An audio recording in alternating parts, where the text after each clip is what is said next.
I'm like the biggest search guy I know. I was explaining to people what Google was before Google was Google. And I'm not using this nearly as much or even at all. In many cases, I was really not using Google. And I at first didn't really notice it. And then I really noticed it. Most people, would go to the Google box or another type of search box multiple times a day. And I think that, to some degree, there's like a failure of imagination going on. Like people can't imagine a world where that's not the primary way of interacting with information or digital information. Instead of Googling them, I could just put in their LinkedIn profile or their name and company, and it'll build me a little dossier, and it actually will include things about their career and articles they've written, and a lot of stuff that I wouldn't necessarily have seen in Google or could have been buried on the 10th page. But technology can move very, very quickly. We kind of have this fixed view of how the internet is and the web and search. And I just kind of I don't think it's going to be like that for very much longer, frankly. What if that changes? Or what if that's not a source of traffic to your website? And what if then the websites aren't really the main even mechanism? Okay, Michael Clark here, co-founder of performance marketing agency Clark+Meyler, affectionately known as BCM. I'm here with my partner and other co-founder, Stuart Meyler. Stuart, how you doing? How you doing, Michael? Good to see you. You too. You recently wrote an article called How AI is Rewriting the Rules of Discovery and Threatening Google's Existence in the Process. Since you posted that, I think it's become one of the most highly trafficked pieces of content on our website. And I just wanted to catch up with you and talk a little bit about that today. So I guess we could start with part of the premise here is that, Stuart, you've said that we're moving from searching to finding. And I guess for the average search engine user, what does that mean actually? I think we've gotten so used to searching. We all do it. We do it all the time, all day, every day. If you're like me, certainly. But most people, would go to the Google box or another type of search box multiple times a day. And I think that, to some degree, there's like a failure of imagination going on. Like people can't imagine a world where that's not the primary way of interacting with information or digital information. And I guess the genesis of the article is I've been playing, as you know, we've been playing with this stuff pretty heavily, even since before, frankly, some of the LLMs became public. We've been playing around with a lot of different types of AI and automation, and that only accelerated. And so, I was kind of having this experience of like canary in the coal mine, which reminded me of earlier in my career where the internet was kind of rising, and I would go to parties and people would say, what's that? What's the internet or what's the web? And I would have to explain it and stuff like that. And I was just kind of thinking about how my usage of the internet and digital information stuff had evolved over the last probably 9 to 12 months in particular. And how, even in work and in, my day-to-day stuff, I was really not using Google. And I at first didn't really notice it. And then I really noticed it. And then I started kind of tracking it just as, to myself saying, okay,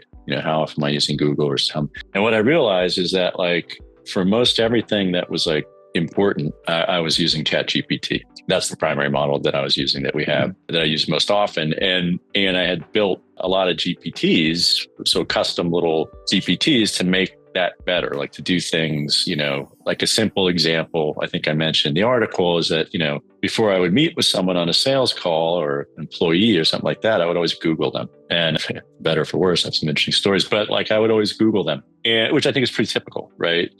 Behavior, going on a date, interviewing someone, meeting with the client, Google, try to get some background, go to LinkedIn, whatever. Well, I had just built a little custom GPT to build a little profile of anybody that instead of Googling them, I could just put in their LinkedIn profile or their name and company, and it'll build me a little dossier, and it actually will include things about their career and articles they've written, and a lot of stuff that I wouldn't necessarily have seen in Google or could have been buried on the 10th page, and just kind of synthesize it all and be like, hey, this is Michael, and here's his career arc, and here's stuff that he's known for, and here's points of view that he might have. And so, and I had a lot of these little things I was doing, and especially for work. And so I started kind of thinking about it, and it got me thinking hey, wait a second, I'm like the biggest search guy I know. I was explaining to people what Google was before Google was Google. And I'm not using this nearly as much or even at all in many cases. And then the usage I was using was a lot of stuff like maps and addresses and sort of like kind of rudimentary, right? Like it's like, I gotta look up an address or something super easy to just Google it or whatever.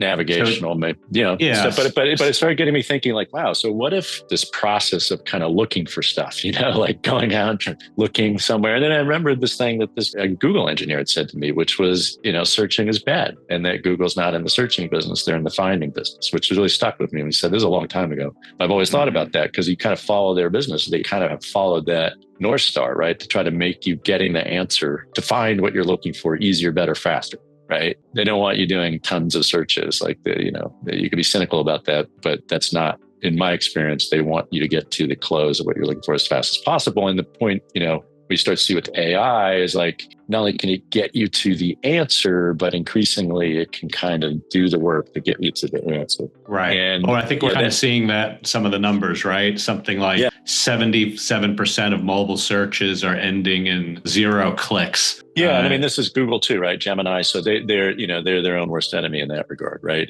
I guess, TBD. But I think this idea that and this is what I was sort of thinking before, and again, many of our clients, I would say most digital businesses are probably over dependent on search as a conduit for traffic and acquisition and exposure. And, obviously where you rank on Google is very important for that reason. And, what if that changes, or what if that's not a source of traffic to your website? And what if then the websites aren't really the main even mechanism, again, because websites kind of a conduit for information, utility, value, whatever. And it's like, can those things be delivered differently?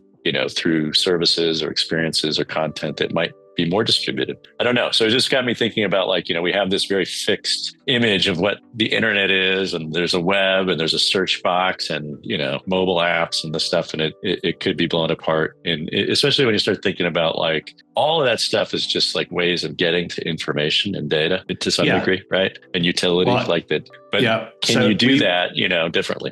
Well, we've seen, as you described, Google's search engine results page kind of evolving toward kind of 0-click searches, finding rather than searching. Yeah. Now we have AI here, and a lot of consumers probably aren't as aware as you are that their own personal behaviors are changing, right? They're using ChatGPT more for search than they have been using Google. I was joking about my wife. That's why I introduced the article, because Allison, came running into the room saying she loved ChatGPT, and that really kind of hit me. That was like, okay, this is kind of hitting the mainstream, right? Where it was she was kind of expressing this thought that this is better, right? That this was a better, rather than searching for a replacement for her sesame cookie on Google and visiting 4 or 5 websites and trying to read reviews and figuring out which one of these is right, blah, blah, blah. She just got this nice little synthesized recommendation, and it was better and it worked, and it was a better experience. Right. She found what she was looking for.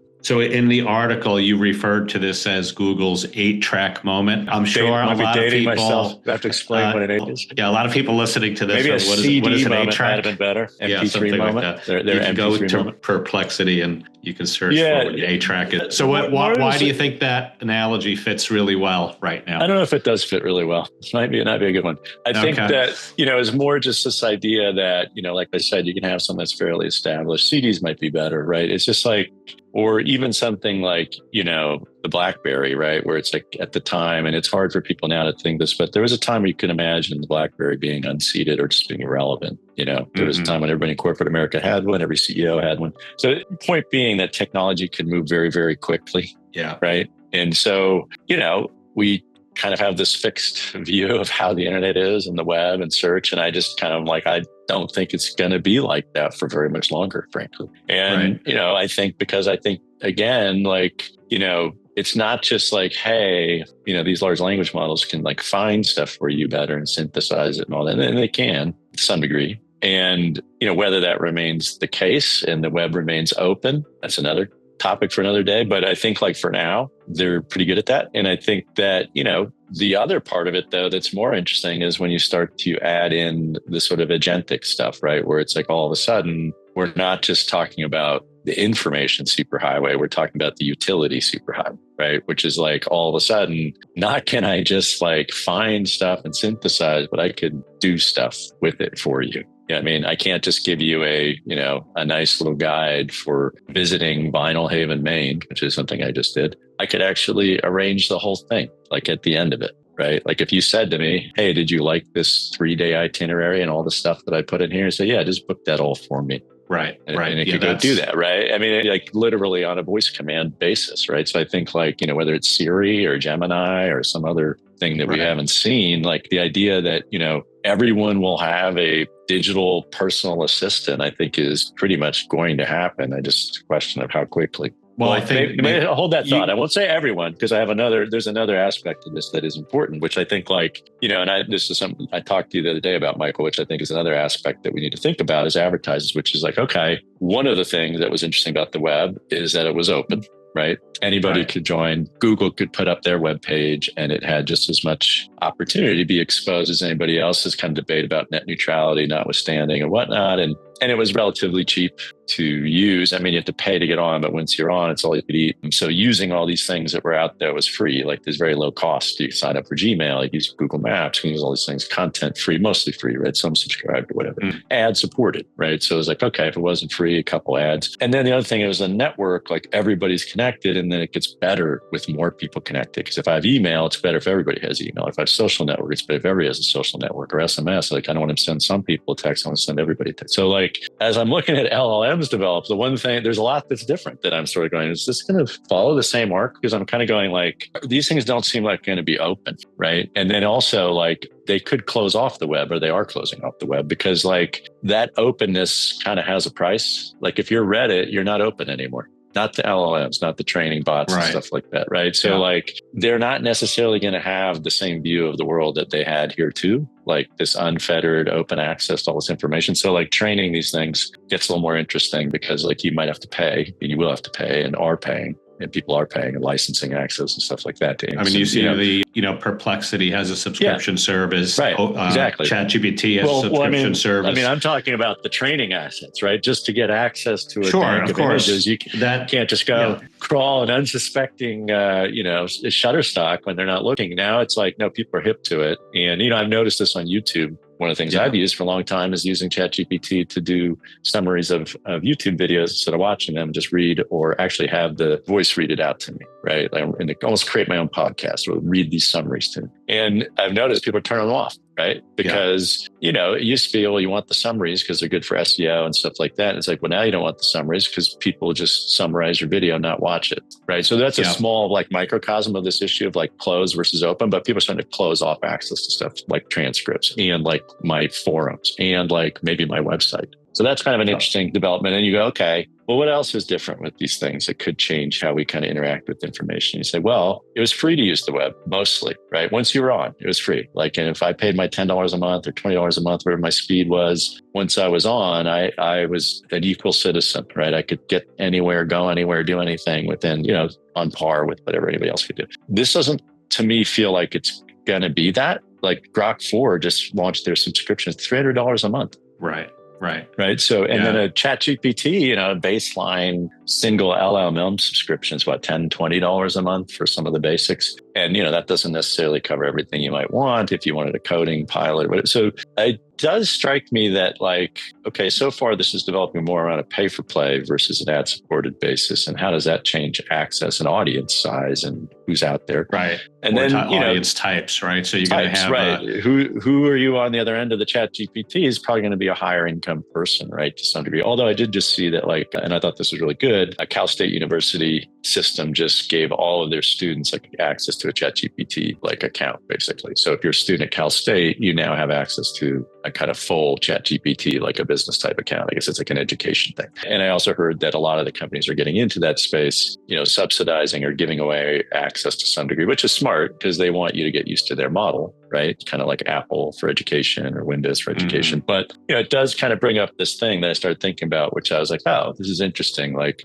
you have, kind of a closing system, like Reddit's closing off. You can't look at my images. Wait a second, you got to pay me. And then, who can afford to pay? Not the little startup, right? That's Google, two guys in a garage. So, perpetuate some of that stuff in terms of training and access, which is interesting. And then you kind of get into this other thing, which is like, okay, if it's like the data that's being trained is exclusive, maybe that's good. Like maybe I don't want everybody to have access to it. And maybe if I'm someone who has access to it, given, exclusivity, maybe I don't want it to be open. So as opposed to email where I want everybody to have one, I don't want everybody to have my GPT tool that I have because mine's better. Because I pay more for it. It's trained on exclusive data and it works better, faster, stronger, whatever. Well, if you're an advertiser, what this is saying is it's going to be more difficult to reach higher end, more valuable customers in the future because they'll be behind subscriptions and things like that. I don't know. I mean, it makes sense. I'm pontificating, right? But my point is I don't know that we're kind of assuming, I think when I read a lot, and I was thinking about this, was getting back to my original thing about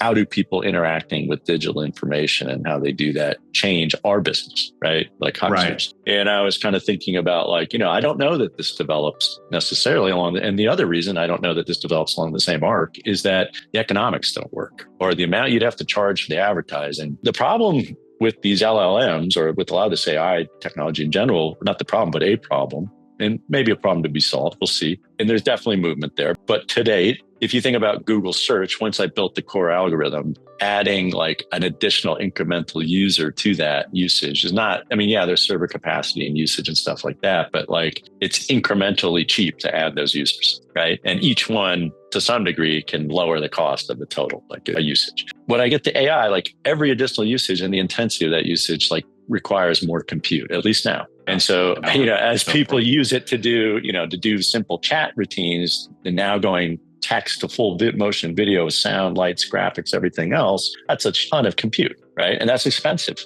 both on an energy and a chip basis. So all of a sudden you're can the ad model support a full text to video app? I don't know. I don't think so today, given current CPMs and what people are willing to pay and charge and the market for that. But, maybe. Now, could there be experiences where it's hey, you get a peek behind the curtain, sponsored access, limited usage? I think those kind of things could work. I just don't know if there's a CPM engine that can pay for the chip factories that you're going to need for the kind of consumer applications that people are going to want. That, TBD. And that's certainly something that people are smarter than I am are working on, trying to get that power out. Just to go back to, some of the questions we get on a day-to-day basis from our clients, of course, there's an enormous amount of hype right now, right? So there's a lot of hype around AI. It's having an impact, right? So clients can see things like zero-click searches, reducing their traffic to their website. They're also able to see things like just referrals to their website content from AI engines. Are there any other telltale signs that you're talking to clients about in terms of looking and seeing this fundamental shift in behavior by consumers away from perhaps searching to finding and, maybe conducting more of their searches on an AI application as opposed to Google? Yeah, I think you mentioned, the early evidence that they're seeing, that those of them that are kind of paying attention, and that would include our clients who are encouraging to do that and setting up, reports and things they can see, how are you getting traffic currently from these LLMs, right? Because you can track that. If you're showing up now, people don't always click out. So you have to kind of do some, estimation about if I'm getting referral traffic, what does that mean in terms of, how am I getting view traffic? And it's not a perfect science and there's, not perfect tools for trying to measure this stuff. But I think it's important to be watching it because what we've been seeing is a lot of growth, right? Mm-hmm. So that's one thing. Then the other thing is kind of realize consumers are there, they're using it. You do need to make sure your content is there. The good news or some good news is that a lot of the things that you would or should have done to encourage your content to show up in search engines plays double duty for LLMs. They're trained on a lot of this stuff and, stuff like authority placement also has bearing. So, if you did a good job of getting your content distributed out to, high authority sites and Wikipedia and other places like that these models have used for training, that they trust, reputable publishers and things like that, then that's going to help you here too, right? Because what you'll see is that, there's certain resources, Reddit being one of them, that show up a lot in these models because they're trained on them. So I think those kind of things, at least for our clients who've been focused on that stuff, there isn't necessarily a sense of panic. And I think that the other thing is that it's not isolation. It's not oh, this is happening to you, but nobody else, none of your competitors. This happened to everybody. So to some degree, rising tide, sinking tide, everybody's in the same boat. So I think our clients are trying to learn how to take advantage of it. And I think a big part of that is hey, there's some things you can do now in terms of structuring your content. And maybe also, we never want to say like creating your content for machines, but just, trying to understand how do these, models work and what type of things do large language models, how do they tokenize information and how might, certain types of structure help that process or be easier for them. So I think there's small things you can do there, but certainly like something we watch very carefully. I think Ken in our SEO group just put out a really good guide that's out there. I know that was getting some pickup. And a lot of those rules are being rewritten. Again, this is a period of like a lot of experimentation. The models are changing. Anybody tells you they know answer engine optimization inside out is lying. Like it's a time of experiments. Well, you mentioned, or a lot of LLMs are reading things like Reddit.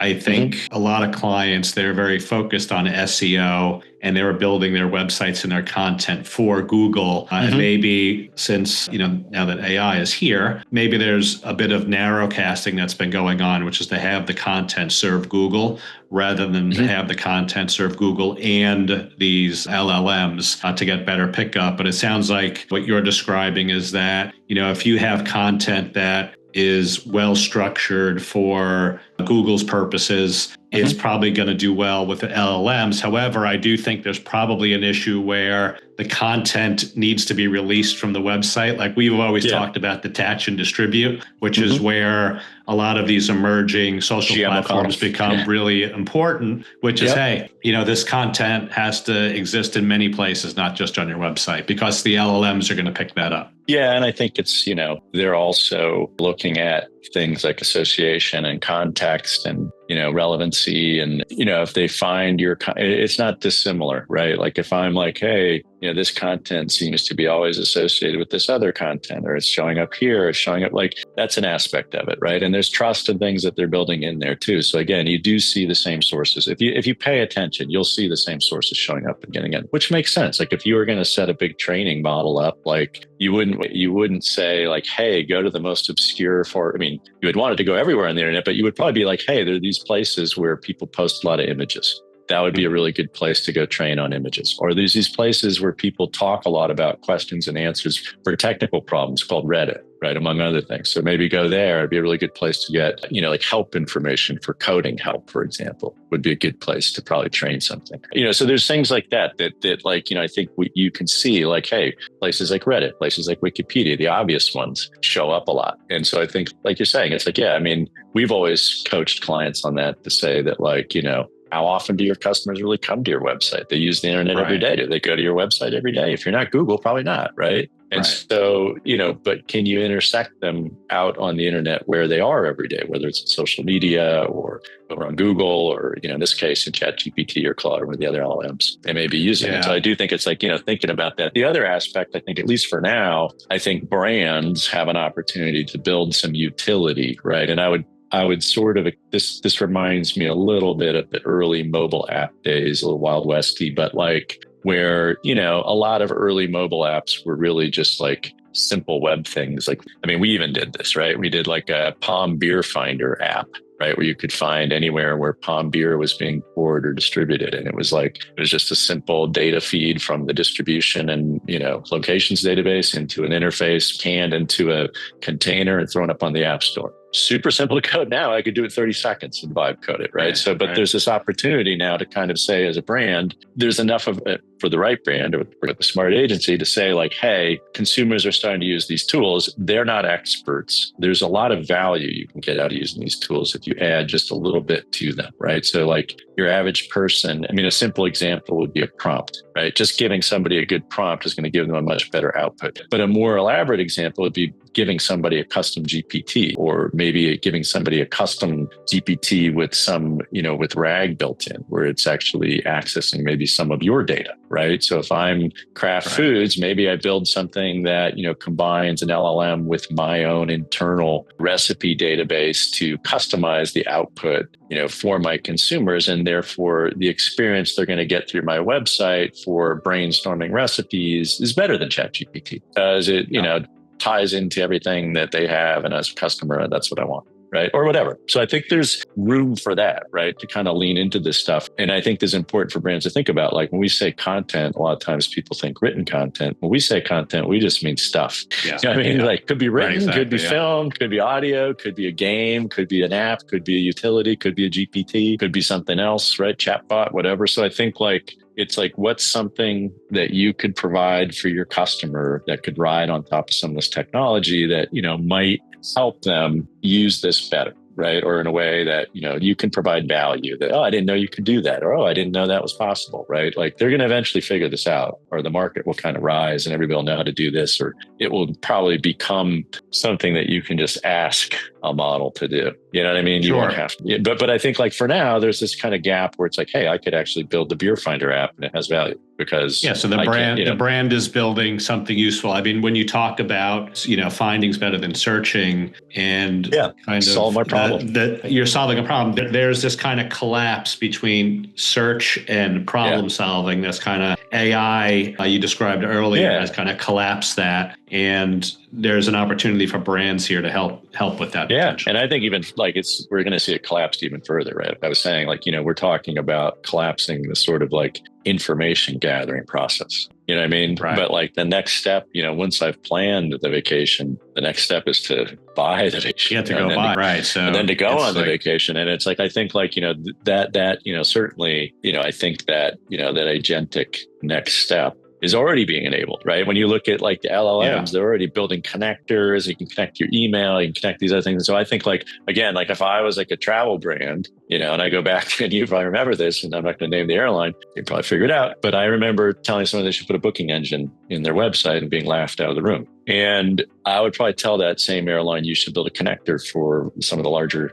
GPTs so that people could just ask for reservations, right? Yeah. So if they're planning a trip in ChatGPT and they go, oh, that looks cool, can you book that for me on airline X? They go, sure. And then they just ask your name or number or whatever they need and they book it. Yeah. Right? Or they have all that so stuff. That's right. So that's where the branded agents are kind of assisting consumers. That's definitely out there. Yeah, so I think so. Just to, you know, get back to the article, in the article, you outlined 4 must-do strategies for thriving in this AI first landscape. Do you want to walk us through some of those, or do you want me to ping a couple off of you? I was like, I did.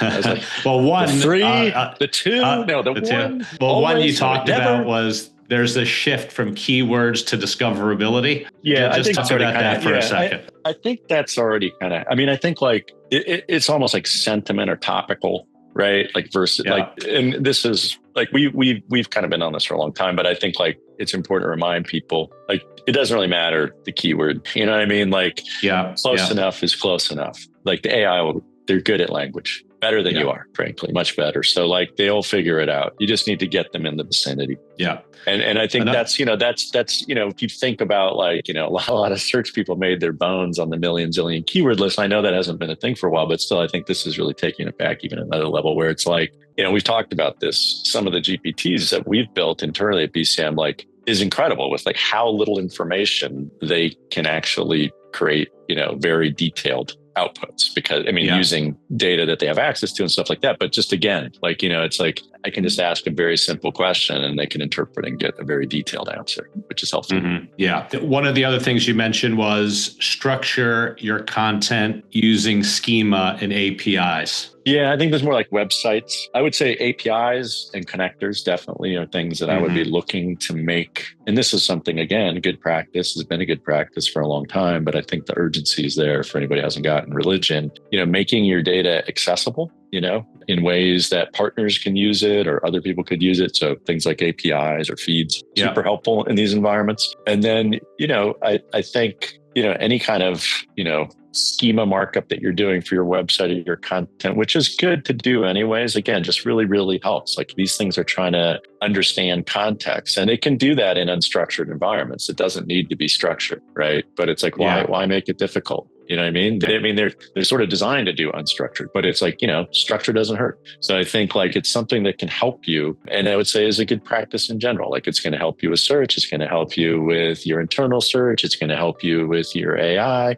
so if there's a reason not to do it, yeah, it takes a little time and expense. But again, a lot of these things I would argue are things that you can codify and standardize into your approach. So there doesn't need to be an additive layer of cost or effort, that there might be some additional output required, but the benefit is far exceeded. So if you just say, hey, standard way, whenever we produce a piece of content, it's always going to be marked up this way. That's part of the QA check. It always has it. It goes out that way. Now, the cost to do it that way is very negligible and the benefits are very high, right? Because you're getting benefit for your internal crawling systems for any kind of internal search or internal inventory. It's all marked up. It's easy to handle. You're getting it for SEO. You're getting it for AEO. Easy to do, right? And I think, a lot of these things, and there's a lot of the stuff that falls in that category as we start to go down the path of like, how do you get ready for AI? And some of it has been stuff that we've been kind of preaching, that has relevance for SEO too, but in good website, just practice. But it's becoming like, more and more urgent. It's like, okay, here's yet another thing where this makes sense. It used to be good to do it for this reason. Then it was good to do it this reason. Here's yet another reason. It's like, do you need another reason to do this? Or is 3 or 4? Right, you know what I mean? Right. Like, so there's a little bit like, let's go.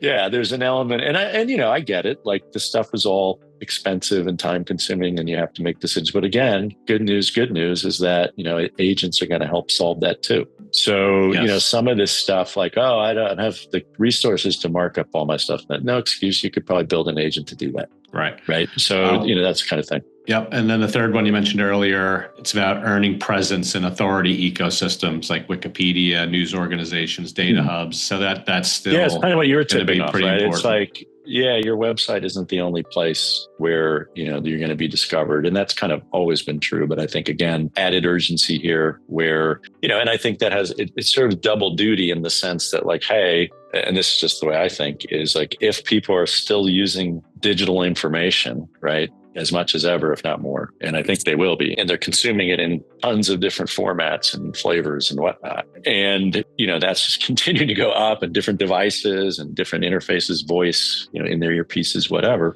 Yeah, my content needs to be in all those places and all those formats, not just locked up on my website. Right. Like I need to have my, maybe I should have a podcast series out on Spotify. Maybe I should have, guest blog posts out on, third-party industry trade pubs. Maybe I should, make sure that all of my directory type Wikipedia, business-to-business listings, whatever, are all up to date so that, it counts for something, right? All my information is consistent and correct and it can be referred easily. Like, again, it's consumers are in those places too. And so if I'm, I'm in the social places, I'm in the audio places, I'm in the video places, I'm in the consumer help self places and all these other places that people are spending time, the Reddits and stuff like that, then, my chances of having my brand discovered go up versus just relying on like, everybody going to the search box and then from the search box to my website. And I guess that's kind of was the gist, thinking a little bit back to the article is like, I think that a lot of our, industry is very overly focused on the behavior as I fire up my browser, I go to Google, and that's my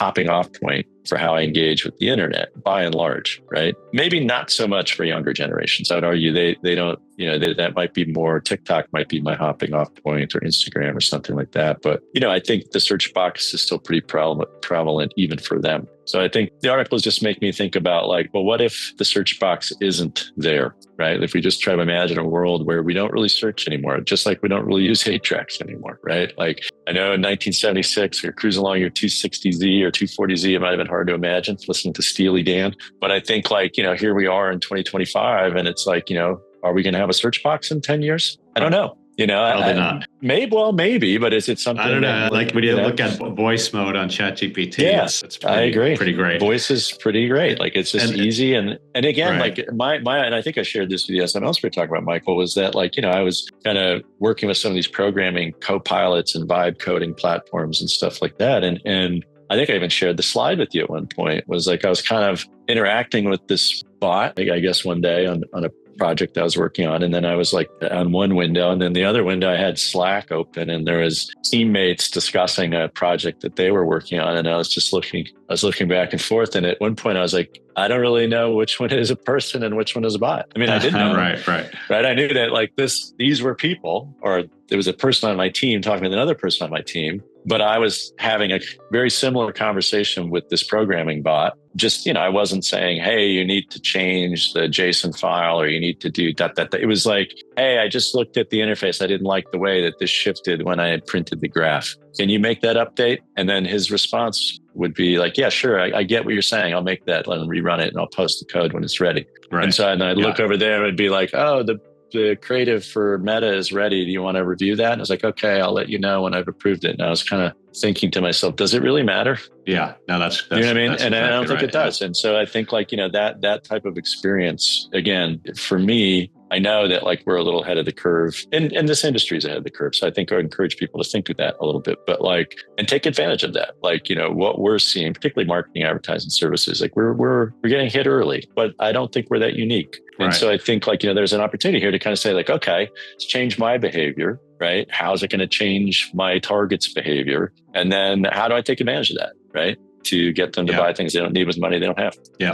So, just to recap, and the fourth one you hit on just before we started talking about this. So the 4 strategies that are in the article that you can go look at: shift from keywords to discoverability. Of course, that's been there for a while. Structure your content using schema and APIs, which has always been a SEO best practice. Earn presence in authority ecosystems, which of course is also a best practice. And then the last one you talked about was building tools like custom GPTs or micro apps that solve real customer problems. Yeah, I think again, like, part of what you're trying to do is attract interest, exposure, links. Remember those? And I think that, again, like if I built a really handy tool for people to do something and it does it really well, like and it's free, right? Or low cost or whatever, like that's interesting. Like, oh, okay. You built a filter for my ChatGPT subscription that I can add in that makes my prompts better for whatever category, for travel planning,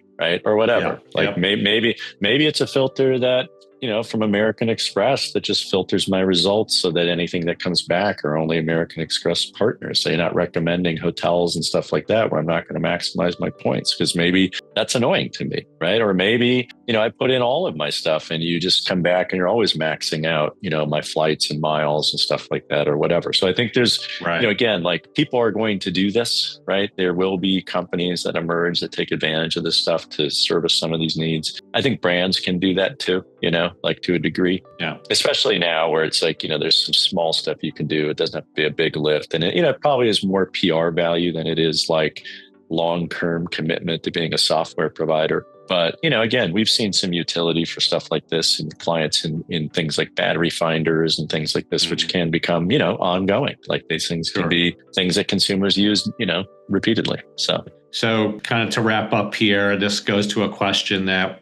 all agencies face from their clients. But in specifically relevant to this topic, if kind of leakage into AI and zero click is the default, how do we even define marketing success in the next year or two when clients are saying, hey, what's going on here? My branded search is going down. My website traffic is going down. So what are we telling clients to say, well, how do you define success in that environment? It's a good question, and I don't, I don't pretend to have all of the answers. I think though that, it's kind of a continuation of a trend that we've been seeing, right? If we look at, and this isn't new, but if we look at like, click-based tracking and stuff like that, it's directional. We know that. It's not 100% accurate. We know that. We know that increasingly the digital media that people are using, they don't click on. Things like Spotify and, YouTube TV and gaming and TikTok, or they click less, or they don't click out to websites. If they do click, it's an ecosystem type of click. So that's already kind of been going on, right? This thing where like, I spend a marketing dollar, I get a click, I do the accrual, I have all the accounting lined up. Like that was always kind of fake anyways, a little bit, right? I mean, again, you have to have something, but I'm saying like, we shouldn't overstate what a click-based tracking system was showing. It was 100% accurate. So you have to establish that first. It's like, hey, this isn't like, we had a perfect system and now we got to come up with something else. Like, no, we had a directional system and now we need a better directional system or a better system. So I think like that's the first thing to kind of be, honest about. Right. This isn't like, hey, we had this perfect traffic system and now we don't. It's like, well, no, we didn't. Let's be honest about that first. It's helpful. Right. And then I think secondarily is like, okay, the new media interaction, as far as I can tell, does not seem to be click-based, right? You don't click on your phone a lot, or I don't at all, not meaningfully, not on purpose. And so it is this kind of like need resolve, need find, like this kind of, I look something up on my phone, I see it, maybe I call the number, but I don't go to the website, or maybe I see what I need or put the directions into Waze or whatever. But I'm not necessarily like clicking through to the website so you can go, oh, I see Stuart looked me up on his phone and then he clicked and then he came to my restaurant and he ate and I can see that putting my ad on Google got him to cut. You'll never know that, right? Or you might not know that. But it kind of goes back to something we've talked about, which is, advertising so good that the consumer doesn't even know it's an ad. It's like a service, advertising as a service. And it's kind of this idea that you've talked about in the past, which is, marketing becomes invisible, but it's ever present, right? Yeah. And I think it's just on the measurement thing. I think, it's a little bit of what's old is new, right? I think, again, we've gotten so enamored of granularity and immediacy, right? And almost like drunk on them, right? To the point where it's like, wait, this isn't even accurate and we're all hyped up on it. And now we can't even see past it, right? And this is a problem we're having with a lot of clients in this discussion, which is this is especially an issue with our B2B client base, which is very it's hard because it's not, longer sales cycle and multi-decision maker. The guy who signs the check may never have been part of the click stream.